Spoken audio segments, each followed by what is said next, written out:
basically, to explain how I came up with this idea was, I was at work. I had to go and tape up some gables to prep them out for painting and all, and I slid the tape rolls on my wrist so I could make sure my hands were free.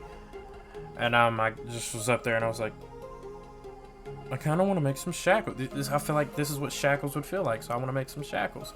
So here we are. Okay, so this piece right here it's basically like basically the mold I made to slide the pipe in to get it for the right size for my wrist.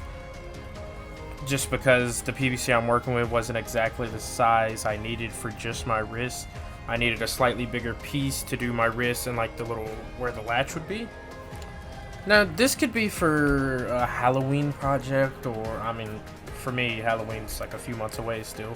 But you know, this could be anything really. This was just like a little mini build that I could pump out in a day, and I just had a little free time, so I was like, why not? You know. But those excess pieces, hold on to those, like the bigger offcuts. We're gonna use those for a set of shackles as well. So then you just sand those bad boys until you're satisfied with how you got them shaped. I just had to do this to clean up the rough cuts I had. So I thought I was gonna have to add some kind of thing to lock it closed. But I'm not gonna do that, because to get it open, to get in there, is already very tight.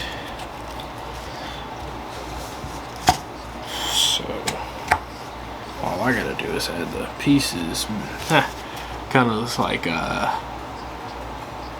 cuffs to like what cufflinks, I think they're called. I'm not sure, but I know what I think they look like. Another pair of shackles so I can have two different sized ones. Then I bought some chain. Okay, a lot of chain. Very, very much a lot. A ton of chain.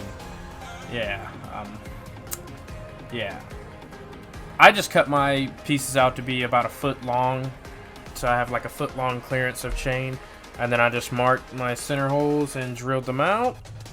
And then afterwards, I paint the shackles separately, and then I come back with some epoxy putty, and use that to bind the chain to the PVC. Make sure you sand the chain first, though. And that's kind of it, honestly. This, like I said, this was definitely a one-day build. Like, this didn't take much at all. It was very simple. Something within. Let's put them on.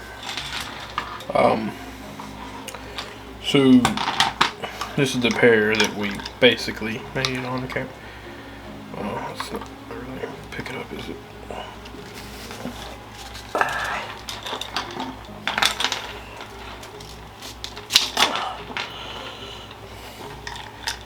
So that's one end. Let's see if I can get this in on camera.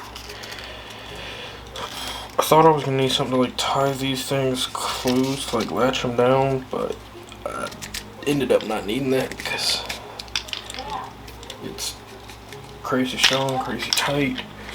But now we got some shackles. Now I'm not gonna pull on these too much because the epoxy hasn't set up completely yet, I don't believe. And two, just because I don't really trust it as much, but I mean, for looks and purposes, they look really good, I think. Fully, well, partially PVC, because the shackles are PVC, but the chain in between them is just the chain we bought. But I think they look great. Let's try on the other pair too, though. It's almost scary, like how tough they are to get put on and off. Getting in, I feel like I'm gonna like shatter my knuckles or something, or dislocate something. But yeah, that's that pair. Yeah, this set's way easy to get on and off. I'm noticing that over time it kind of like opens up a little bit, but I imagine that it go back over time. But then yeah, we have this pair. You can also do it behind the back, but I'm not doing that because I don't trust not being able to get out of it myself right now. But shackles. made from PVC and online ball chain. I consider this a win. Thank you guys for watching. Hope you enjoy, and stay tuned for the next one. So now I have to decide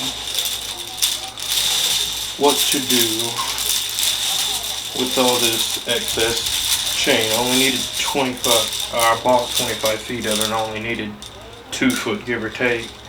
So that means I have roughly 21 feet just